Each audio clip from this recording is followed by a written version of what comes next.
The Jewish bankers who served America and Germany. Welcome back. In the middle of the 19th century, there was a family whose name, whispered in both awe and suspicion, came to define the secret arteries of global finance. Imagine this, a handful of Jewish immigrants arriving in America with almost nothing, only to build a banking dynasty so influential that presidents, monarchs, and even enemy nations sought their services. And here's the twist that makes the story almost unbelievable. While America was battling for its survival in the Civil War, and later while Europe tore itself apart in 2 world wars, these bankers managed to serve both sides at different points, always staying just close enough to power, but never too close to get boned. To understand how this happened, we have to begin with their roots. The Lehman brothers, Kuhn and Loeb, Warburgs, and later the Schiffs, all came from humble beginnings in Germany's Jewish ghettos. At the time, Jews were restricted in land ownership and professions. Banking, trading, and lending were among the few paths available, and necessity forged a kind of brilliance. Many of these young men grew up learning numbers as a survival skill, with ledgers replacing textbooks and negotiations standing in for formal education. Take Joseph Seligman, for instance. He arrived in America in 1837 with barely a few $100 and began by peddling dry goods.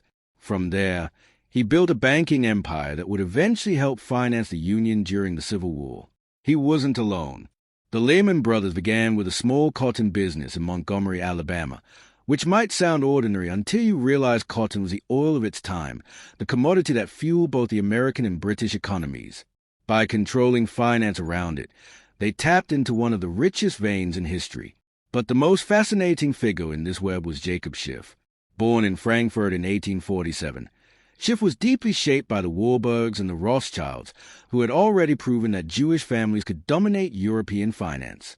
Schiff immigrated to the United States in 1865, just as the country was licking its wounds from the Civil War. His timing was impeccable. America was industrializing at a pace the world had never seen, and it needed capital, lots of it. Railroads, steel, oil, every industry demanded financing. Schiff, with his sharp mind and European connections, stepped in at the perfect moment. By the 1870s, Schiff had married into the Loeb family and soon transformed Kuhn, Loeb and Company into a titan of American banking. He funded railroads, most famously the Northern Pacific Railway, and backed the titans of the Gilded Age. If J.P. Morgan was the visible face of American finance, Schiff was a quieter but equally powerful rival. Presidents sought his advice, industrialists begged for his backing, and newspapers painted him as a Jewish banker whose influence reached every corner of Wall Street. Yet, Schiff's story takes a darker, almost cinematic twist when we look at his international dealings. In 1904, when Japan went to war against Russia, Schiff did something no one expected. He arranged a massive loan of $200 million to the Japanese government. Why? On the surface, it was business. Japan offered good returns, and Russia was considered a poor credit risk. But there was more. Schiff, who had faced anti-Semitism in Germany and watched Jews suffer under Russian pogroms, had no love for the Russian Empire. By financing Japan, he wasn't just betting on a rising power. He was indirectly punishing the Tsarist regime that had persecuted his people. When Japan triumphed, Schiff was hailed as a hero in Tokyo, even receiving the Order of the Rising Sun. It was one of the few times a foreigner was so honored. But that's not the full story. During World War I, Kuhn, Loeb and Company was accused, sometimes unfairly, sometimes with cause, of serving both American and German interests. Schiff himself opposed America's entry into the war, not because he wanted Germany to win, but because he feared the conflict would ignite anti-Jewish backlash. Still, the whispers persisted. Was this Jewish banker secretly aiding Germany while living in New York? The truth is muddied. While Schiff did support German bonds early in the war, once America entered, he backed the U.S. effort. Yet in the court of public opinion, nuance never stands a chance. The Warburg present an equally tangled tale. Paul Warburg, who immigrated to the U.S. in 1902, became one of the architects of the Federal Reserve. His brother, Max Warburg, remained in Germany, where he advised the Kaiser and later the Weimar Republic. So during World War I, one Warburg brother was helping shape America's central bank while another was counseling Germany's war effort. Imagine the dinner conversations in that family. Conspiracy theorists later ran wild with this, painting the Warburgs as puppet masters pulling strings on both sides. The reality, as usual, was more complicated. They were businessmen first, patriots second, and survivors always. This duality, serving both America and Germany at different times, wasn't necessarily treasonous. It was the nature of global finance. Money knows no borders. Bonds and loans don't ask which flag flies above the battlefield. But for Jewish bankers in particular, the optics were dangerous. In a world already primed with anti-Semitic stereotypes about secret financial cabals, every deal became fuel for suspicion. Despite the controversies, their influence was undeniable. By the 1920s, Jewish banking families had helped shape not just Wall Street but global geopolitics.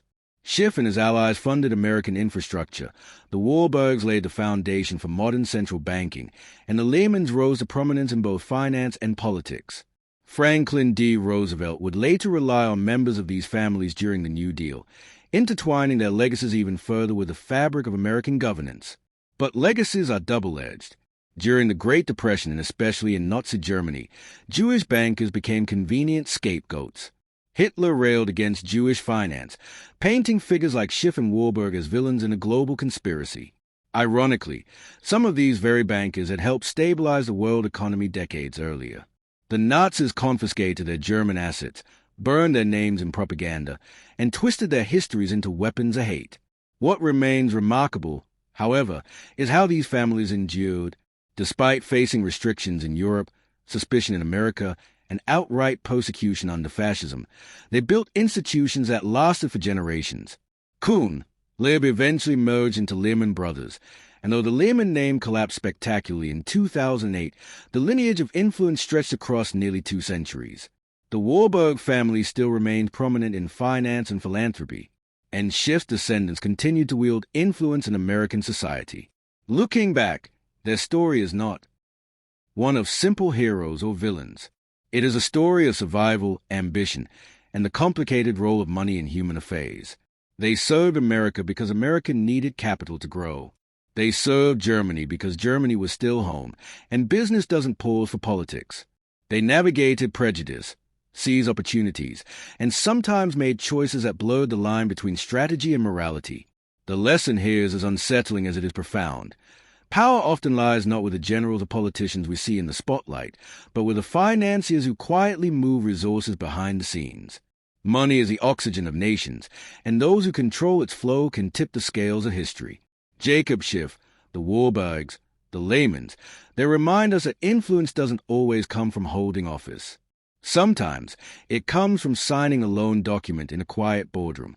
And so, when we look at the Jewish bankers who served both America and Germany, we see more than financiers. We see survivors of prejudice who turned barriers into opportunities, visionaries who bet on industries and nations, and controversial figures whose legacies are still debated today. Were they patriots, opportunists, or something in between? Probably all three. If you enjoyed this story, leave a money bag in the comments.